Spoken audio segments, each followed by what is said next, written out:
We've got some physics in our scene now, and we've got collisions happening. So as our vehicle's driving the road, it runs into this box goes flying, and now we're going to make this road just a little bit more treacherous, make our game a bit more difficult for our player by adding some more boxes. Make sure you pay attention before you do this yourself. Now what we're going to do is we're actually going to select the obstacle, and I'm just going to make this a little bit easier for myself. So I'm going to left click and drag the obstacle in our hierarchy and drag it all the way to the bottom of this list. So you see this little blue line underneath all of the other list of objects. And if we let go, now you can see our obstacles there. And now what I want to do is I need more boxes in this scene. So I'm going to select the obstacle in the hierarchy by clicking on it. And I'm actually just going to press the Control key and the D key at the same time. So if I Control D on our obstacle, it immediately duplicates our obstacle.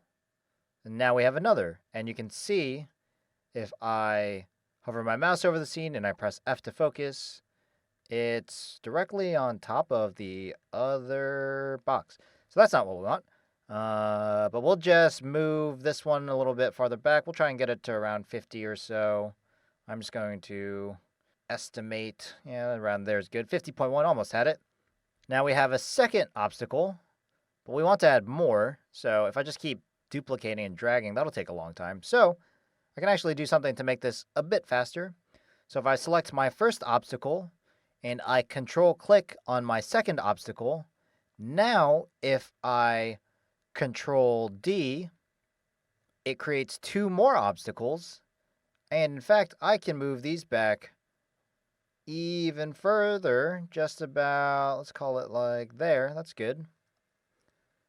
We'll shift my perspective, so I'll actually click the little green Y in our scene view. Now we have a top-down view. And now I'm going to zoom out. So we're going to Alt and we're going to right-click and drag it to the side all the way to the left so we zoom out even more. And now we can see maybe a hand tool might be useful for this. So I press Q, select my hand tool. There you go. So you can see more of the road now. Actually, it might help if I just turn. There you go. And then just zoom in a little bit. Perfect. Cool. Now we can see our road even better.